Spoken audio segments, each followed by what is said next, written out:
بسم اللہ الرحمن الرحیم، السلام علیکم ورحمۃ اللہ۔ آصف علی زرداری کی جانب سے سال مکمل ہونے کے اوپر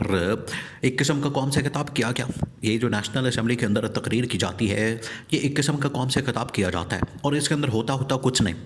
اس کے اندر نہ کوئی کام کی بات ہوتی ہے، نہ اس کے اندر کوئی کام کی چیز ہوتی ہے۔ وہی رٹی رٹائی باتیں، وہی لکھی لکھائی باتیں، وہ جو تقریر ان کو دی جاتی ہے، وہ جو ان کے پاس پرچی آتی ہے۔ دیکھیے، پرچی کے تو یہ ویسے ہی بڑی ماہر ہیں۔ جو ان کے پاس پرچی آتی ہے، جو ان کے پاس پرچی لکھ کر دے دی جاتی ہے، وہ نہ صرف پاکستان کے اندر بھی وہی استعمال کرتے ہیں، یعنی پبلک کے سامنے تو بولنے سے ان کی جان جاتی ہے، کیونکہ دماغ کے اندر کچھ ہوگا تو یہ بات کریں گے۔ کوئی ویژن ہوگا، کوئی سوچ ہوگی، کوئی نظریہ ہوگا، کوئی اپروچ ہوگی، یا کوئی ایسی چیز ہوگی، ایسی کوئی بات ہوگی، ان کے پاس کوئی ایسی نئی سوچ ہوگی تو اس کے اوپر بات کریں گے۔ نہ ان کے پاس کچھ فہم و فراست ہے، نہ کوئی دانشمندی ہے، تو یہ بات کس کے اوپر کریں گے؟ آخرکار ان کے پاس جو پرچی ہوتی ہے، جو لکھی لکھائی چیزیں ہوتی ہیں، اس کے اوپر آ کے بات کر دیتے ہیں۔ اب جو صدر آصف علی زرداری کی جانب سے پارلیمنٹ کے اندر تقریر کی گئی 1 سال مکمل ہونے کے اوپر، اس کا پوسٹ مارٹم بڑا ضروری ہے، اس تقریر کا جو وہاں پر تقریر کی گئی۔ اس کے بعد تو پھر جنرل عاصم کا خطاب ہی رہ جاتا ہے باقی، کہ ان کو جو ہے وہ گھر بھیج دیں، جو شہباز شریف ہے، آصف زرداری ہے، کیونکہ یہ نالائق قسم کے، نکمے قسم کے اور بالکل ناکام قسم کے لوگ ثابت ہوئے ہیں، اور ان کی گورنمنٹ جو ہے وہ بھی ناکام قسم کی گورنمنٹ ثابت ہوئی ہے۔ ابھی چند دن پہلے ہی ایک لطیفہ سنایا گیا تھا، بہت بڑا لطیفہ، اس سال کا سب سے بڑا لطیفہ، وہ یہ تھا کہ آصف علی زرداری نے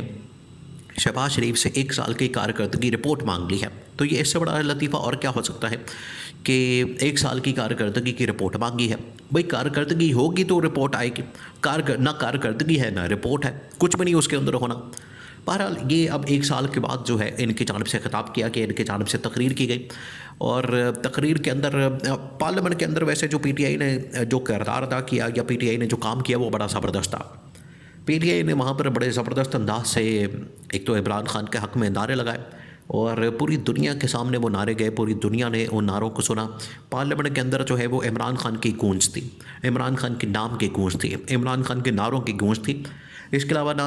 آصف زرداری کی بات کی سمجھ آ رہی تھی، نہ اس کے الفاظ کی سمجھ آ رہی تھی، لیکن وہ تقریر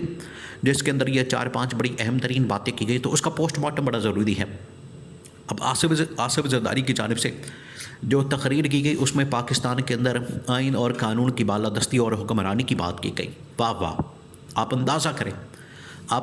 کریں کہ بات کس کی جانب سے کی جا رہی ہے اور کیا بات کی جا رہی ہے۔ اس حکومت کی جانب سے، یا آصف زرداری کی جانب سے، یا نون لیگ اور پیپلز پارٹی کی جانب سے ملک کے اندر جو ہے وہ آئین اور قانون کی حکمرانی کی بات، یہ آپ کو مذاق نہیں لگتا، یا کھلواڑ نہیں لگتا، یا یہ اس سے بڑا مذاق اور کیا ہو سکتا ہے، اس سے بڑا اور تماشا کیا ہو سکتا ہے کہ ان کی جانب سے بات کی جا رہی ہے آئین اور قانون کی حکمرانی اور بالادستی کی، پھر ملک کے اندر انسانی حقوق کی بات کی گئی، ملک کے اندر جمہوریت کی بات کی گئی۔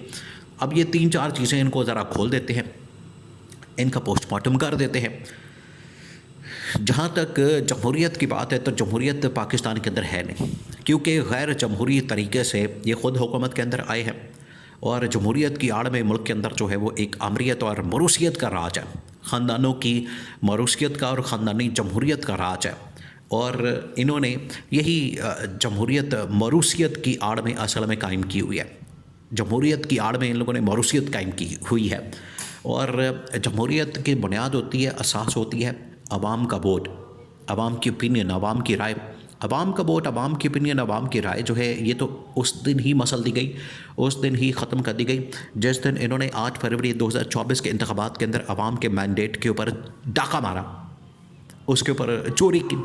اس کے اوپر ڈاکہ مارا، چوری کر کے، ڈاکہ مار کے جعلی طریقے سے یہ حکومت کے اندر آ کے انہوں نے اپنی حکومت قائم کر لی، انہوں نے اپنی حکومت بنا لی، اور جعلی طریقے سے بنا لی، نہ جس کا سارا نہ پیر ہے، اور جعلی طریقے سے حکمران بن کر یہ بیٹھ گئے۔ یہ ہے ان کی جمہوریت کی ٹوٹل اوقات۔ اور جہاں تک بات ہے انسانی حقوق کی، انسانی حقوق کی جس طریقے سے دھجیاں پچھلے 2.5 سال کے اندر اڑائی گئی ہیں، پچھلے 2.5 سال کے اندر جب سے شہباز شریف وزیر اعظم بنا ہے، عمران خان کی حکومت کو نکالا کیا، عمران خان کی حکومت کو گھر بھیجا کیا، عمران خان کی حکومت کی چھٹی کرائی گئی، وہ دن ہے اور آج کا دن ہے پاکستان کے اندر انسانی حقوق کی دھجیاں اڑائی گئی، اور انتقامی کارروائی کی انتہا کی گئی، بے بنیاد قسم کے، من گھڑت قسم کے، جعلی قسم کے عمران خان کے اوپر مقدمات بنائے گئے۔ یہ ہے انسانی حقوق، اور انسانی حقوق کی کیسے اور دھجیاں اڑائی گئی۔